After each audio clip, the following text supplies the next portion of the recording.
Our next speaker, somebody who I've known for a long time, and 38 years ago, is that what, wait, 38 years ago, he started this little lumber company on Thornton Drive. And today, if you want to see something very, very impressive, drive up Thornton Drive and go into Shepley Wood. And you probably need a special pass to get into the yard. But first of all, the views up there are just spectacular. Spectacular views of Hyannis and Osterville and a lot of Cape Cod. The whole yard setup that they have there with the building materials, the organization, and just to go up there during the day and to watch that whole machine work, impressive. But the most important, impressive part of Shepley Wood Products are the people. Because everyone who you deal with in that organization, and I've been doing it for 38 years probably, dealing with somebody at Shepley Wood Products for one reason or another. You find somebody who has a positive attitude and who is a pleasure to deal with. You can go to some of the other big box stores and you don't get that. You don't get that. But what you get at Shepley is everybody, every day that you deal with somebody in a positive attitude. So I can only expect that that has to come from the top. And when I was thinking about this program this evening and who to ask to speak on attitude, the one name and only one name that came to mind was Tony Shepley. Tony?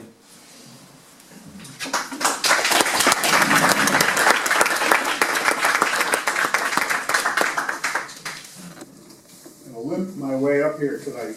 You ever do that thing where your back goes and one of those going on? So if I stand funny, that's why. Good news is I brought a prop too. Funny when you're putting your thoughts together and you don't know who you're putting your thoughts together for. So you say, I wonder who those faces are going to be out there. So I brought a couple of familiar faces. My wife Lorraine in the back. Over here. My son Cole, who's probably outside, glued to his. Gotta find Pokemon. Pokemon. Dana Soderberg, who I work with, who actually keeps track of all the financial parts of Shepley, and so he's a pretty keen guy. So as I was putting my thoughts together, I said, you know what, this could be anybody who shows up tonight. I knew what the theme was, so that made sense. So what I'll talk about, you can make the connection to health. I'll just tell you some of the thoughts that went through my mind as David and I first started talking about attitude. So, as David said, my name is Tony Shepley. Yes, 38 years ago on July 14th, that's Bastille Day, that's also our official birthday, we started this crazy little lumber company. We were the 7th lumber yard in a 10-mile radius, and I'll name some of the other ones for those of you who've been around for a few years. How about Hinkley's? Hinkley's, I was going to say, that's the first one I would have guessed. How about Grossman's? How about P.F. O'Connor? Remember that one? Yeah, they're down in Yarmouth. Flax Pond Lumber, that's a tough one. On 6A, it became Hinkley's, and now it's an antique center. Let's think real deep. Plywood Ranch. There was a Plywood Ranch in Hyannis. Yes. Actually, Mid-Cape Homesteaders had a branch in Hyannis. Yes. How many of those other 6 still have a branch in that 10-mile circle? 0. So we took the longest shot there was, the company least likely to survive 38 years because we were the least capitalized, we had the least amount of experience, we were probably the lowest on the IQ scale because we were a bunch of kids. Actually, everybody used to think we were sort of hippies, right, David? No. We had, so it was sort of we were into this philosophical, we can do anything approach. And we had this crazy belief that there was a need for a 7th operation, really what the other six have been doing probably fairly well. So we had to look for little opportunities, and we said, well, okay, so we're not so good at all these things that I just mentioned. We weren't well capitalized because we didn't have a CFO back then, no Dana. We really were a little short on experience. We didn't have a lot of inventory. Oh, by the way, we're sort of an odd mix too, because we don't sell to the general public. The Ben and Jerry's of wood. Ben and Jerry's of wood, I love that. You have my permission to use it. Okay. How do you think Ben and Jerry will feel about that? The best, actually, with quick sidebar, slogans. We all have our slogans, so let's see if anybody can fill in the rest of this. If your builder isn't using Shepley, Ask him why. ask why, right. So one day I'm driving to work, and I almost drove off the road. I heard, if your painter isn't using Sherwin-Williams, I went, what? And they said, please ask why. So I called up Joe King, who was the local manager down there. I said, Joe, Tony here. We didn't actually know each other very well back then. We know each other pretty well now. I said, Joe, what's up with the commercial? And I said, you know, that's copyrighted. And he said, Tony, that's a national commercial. That's not just local. I said, I'm really flattered. I said, we might need to have a little talk about that. I said, you know, you're not a direct competitor. Well, they sort of dropped the commercial. Maybe they got scared. And about 2 years ago, a guy down in Brewster, who's an oyster farmer, called up and said, Mr. Shepley, you don't know me, but I do buy some materials from you. And I said, good. Please call me Tony. So we got that out of the way. And he said, can I use, if your restaurant isn't serving Brewster oysters, please ask why. I said, go right ahead. I said, take it away. So very, very flattered when somebody wants to take from you. So let's jump into it. Just a little history and just a few thoughts on attitude. I came down here as a 19-year-old in 1971. I used to live in Boston. I played in rock bands.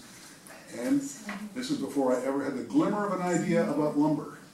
Not a clue about my future in those days. I was a musician by night, and I was a laborer by day. I worked for a landscaper. Why was I a laborer? I probably could have survived without the money, but I just loved to work. There was something by that point that I discovered that work had a wonderful effect.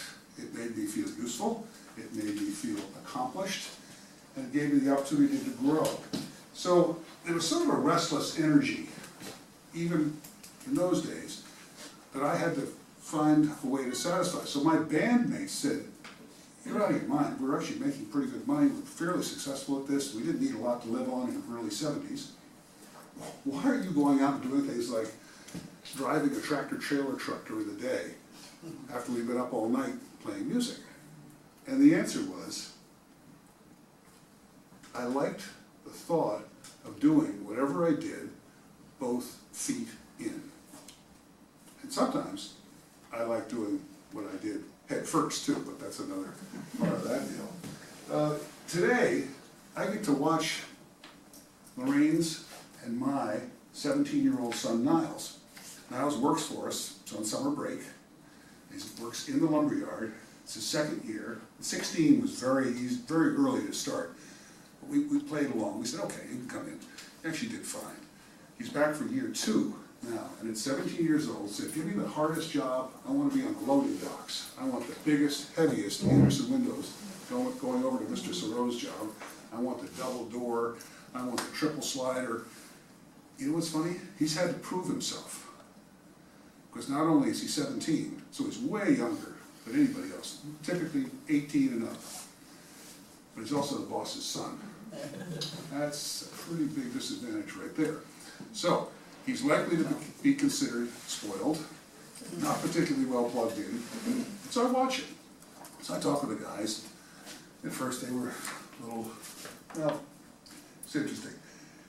His first week last year was a really hot day, just like today. And he was up in one of the loading areas. He got off into a corner by himself, and as I said, it was pretty hot. He was pretty tired. I think he might have been up gaming the night before. Little thumbs. He dozed off. Word goes flying around. That's all 140-something people. Everybody knows but me that my son has fallen asleep on the job. I said, whoa, this is a tipping point right there. How do we deal with that? So, he hooked up with our general manager, who's a pretty thoughtful guy, and Tom said, Niles? And Niles said, Tom, I got it. Tom said, Niles, listen, you're only 16. This might be a little early to do this. Perhaps you should take the rest of the summer off. Maybe you want to come back next year when you're old enough. Niles said, Tom, I got it. It won't happen again. So, not only did it not happen again, he took probably one of the worst things he could have done reputationally, turned it around pretty well.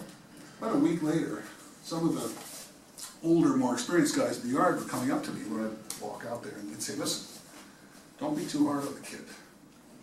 Really? Oh, he really means well. Okay. And we got a little, actually, we got to the Christmas party last year, and it's funny, after people had had one or two beers, or they started getting sort of palsy coming up to me saying, you know, your son, I can't wait to work for him someday. So it's pretty good. I'm falling asleep today. Anyway. So I guess you'd have to say he passed the attitude check, because they started to realize maybe this kid, even at this tender age, is capable of being serious. So the ultimate compliment is if the people that we work with can forget that Niles or our younger son Cole are the boss's sons. So when I watch either of them, but I'm going to concentrate on Niles because he's a little older, so he's got the advantage of having done it, I can see he has been paying attention his whole life. At our house, there's not a lot of division between work and play, and everything just sort of melds together. So conversations can be about business. I've been looking at him, and he's been listening this whole time. He's really been paying attention. So he's been going to seminars since he was this tall. He's learned how to speak in front of groups of people. And then what I realized was he was paying attention to the rest of us. So he's been soaking it all in like a sponge. You know, it's funny. He's really had an interest in not only being part of our business, but in running it since the age of 12. So at first I dismissed it. I thought, that's an adolescent, fantasy. And then he kept sticking with it. So now this is 5 years later, he's pretty serious. So I keep saying to him, you can change your mind anytime you want to. That's your prerogative. The last thing in the world I'd ever do is force you to try and be me or to do what I do. I said, I have confidence in you that no matter what you do, you're starting to exhibit some of the qualities that really will make you good at whatever you choose. So my consolation is, even if you don't want to do this, you'll be good at something else. So Cole, our younger son, who may or may not reappear during this chat we're having here, he's 16, and he's really more of a techie guy, so he's working with Dana in the accounting side of things, and he's helping scan checks and do stuff like that. And he's getting a feel for what it's like to work at a real job with older people. And he's doing a little information technology, and he built his own computer with our IT guy the other day. It was great. So, anyway, this is all about looking at these two kids, or looking at the people that Dana and I work with, and looking at the basic ingredients that make them up. First we look for good, decent people. Then we look for passion. Then we look for patience. Then we look for attitude. And if you can layer all those together, you've got wonderful ingredients. By the way, we weren't looking for somebody who had 10 years of experience in the lumber business or 25 years of experience, because that we can teach. I have a very tough time teaching good and decent. That's probably going to come as part of the package. So it's interesting to think in your own life when you've faced challenges. You've had to learn from hard knocks, pick yourself up after a problem, and that is what I think all goes back to attitude. Attitude is sort of a motivator that can get you up, get you started. Let's talk about impatience. It's funny, when I was an 18-year-old, a friend of my father's took me aside and he said, "You're pretty impatient, aren't you?" I said, "Oh yeah, I'm very impatient. I want to get things done." And he said, "Let me tell you what impatience is." And I said, "What's that?" He said, "It's a stall tactic." I said, "I don't think so." He said, "Yes." It took me 3 or 4 years, so I finally figured out what he meant. He said, "You are so impatient, you're getting nothing done. You're like a bull pawing the ground, snorting, shaking his head, but you're not moving. You're not accomplishing a single thing." So he said, "Now, if you're really impatient, you really want to get something done." He said, "Stop shaking your head, stop pawing the ground, start taking one step, start taking the next step." And that's 4 years later, I finally said, that's what he meant. I saw him about 5 years ago. I brought it up. This is 45 years later. He'd forgotten about it. I have not forgotten about it. It was just one of those great pieces of wisdom. So one of two things happened. Either he gave the same advice to a lot of people, and I didn't stand out, or he truly forgotten about it. I'll never know which, but I will not forget about it. Let me give you a little phrase. It's one of our favorites. If you think you can, or you think you can't, you're right. You know who said that? Henry Ford. Actually, Google it. It was a very successful car manufacturer who was known for pioneering the automotive production line. It's Henry Ford. How many times did Henry Ford fail before the current Ford Motor Company succeeded? You know that? 3 times. One of those 3 failures, he was ousted by his own board of directors, thrown out. That particular company became Cadillac, and a guy named Leland led the ouster and went on to be pretty successful. So Henry Ford, the only part that we know is he seemed pretty darn successful. What we now know is it took 3 total failures for him to get to the point of succeeding. What do you think motivated him? If you think you can, or you think you can't, you're right. Anybody ever heard the expression wax on, wax off? Yeah. We all heard that. Actually, I met somebody the other day who hadn't. It's pretty rare. The Karate Kid. Yeah. It's just these little movements that get you headed in the right direction. It's a little bit of discipline. Nobody gave away any Academy Awards for the Karate Kid, but most of us are aware of the movie and sort of know the plot. And basically, this kid had to buckle down and convince Mr. Miyagi that he was serious, and then he started to have things go his way. He polished his own attitude. He earned it, and things worked. So, along the way, if you don't have insecurities, if you don't have failures, I gotta tell you, there's something wrong with you. Those are the crucible in which your character is formed. When things go wrong, and you figure out how to pick yourself up, that's when your attitude is kicking in, and that's when you're taking control of what's going to happen to you.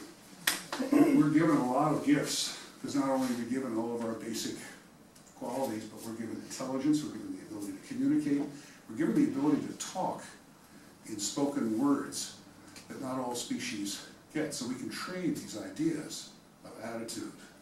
We can learn from each other. We can probably do a better job of recording our mistakes and passing them on, so hopefully other people don't have to make them. So absolutely fantastic opportunity. So when you see this logo or this logo around, sometimes you see it on sweatshirts and t-shirts. You know what it always says right here? Always says, attitude is everything. We didn't invent it, but years ago we stole it from somebody else, put it on our shirts.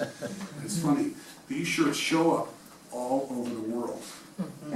Somebody just sent Lorraine and me pictures from New Zealand. We've had them from the North Pole. People actually take Shepley, is what we call these shirts, take them to crazy places and pose and send pictures back and we put them in. So it's a slogan we've tried to live. Hopefully it's what sparked David to come back for his second visit 38 years ago, and a lot of visits since then. So it's a way in which we try to distinguish ourselves, and what we say is, we're in the people business, and by the way, we happen to sell lumber and building materials. We're in the business of trying to connect, to do things, to think things through, and it's not just a simple transaction. So that to us is how we try to weave attitude throughout our business. And it's become sort of an interesting mission. I gotta tell you, I'm surprised if you said to me 38 years ago, this is what you'll look like, you as a person, this is what you'll look like as a company, this is where you'll be. I couldn't have predicted this. It was a part of a long process. And if there's one thing I learned along the way, I don't worry about the destination, because the destination is going to work its way out. The people who count the miles, or the people who are always trying to think, how much longer will it be, how long have we been on the road? Those are people who don't really enjoy the drive, do they? They're the scorekeepers who are always saying, come on, let's go. I want to figure out how to enjoy every mile of the trip. The destination's probably going to work itself out pretty well from there. So here's another one to think about. Next time you feel a little down, you feel like things haven't worked the way you thought, William H. Macy. Anybody know what company he started? Well, William H. Macy was a worse failure than Henry Ford, because he failed 4 times. He started in Haverhill, Massachusetts. He actually had a store on Nantucket at one point. And his first 4 stores went out of business one after another. And finally, Macy's became the largest department store in America, the largest single store and the largest chain in America. So attitude is really a choice. And it's the product of thoughtful choice, it's the product of experience, it's the product of pulling together the elements that you need to get back on your horse and ride it a little bit better the next time. It's about not giving up, and it's about always looking to your goal, however far down the road. Think about a guy that Dana and I work with. The other day I saw him, he works in the yard. He's a very athletic guy, he's a cool guy, he's in late 20s. He pulls me aside and he said, you know what, I'm starting to think a little bit differently. He said, I've been watching your son, Niles, and I can see he's a 17-year-old. He's pretty grown up for 17, but sometimes he acts just like a 17-year-old. He said, you know what I'm starting to realize? He said, I'm 29. I'm starting to realize I'm beginning to think differently. And I said to him, oh, this is great. I said, this is only the beginning. It's going to keep growing from here. So I said, that is part of you refining who you are and how you meet the world. And I said, you know what we call that? He goes, yep. Attitude is everything. So I said, it is a wonderful thing that we have all this choice. Last thoughts. Colin Powell talks about force multipliers. You know what your attitude is? It's really your force multiplier. You take what you've got, you aim where you want to go, and you figure out how to accelerate yourself to get there. So you can take a little ragtag bunch of people in a lumberyard in Hyannis and become the largest lumber and building material dealer in southeastern Massachusetts. That's pretty funny. That wasn't our goal, it just sort of happened. But you can do it by multiplying what you have yourself. There's a great guy who I've never met, but I read about him. His name is Nito Kobin.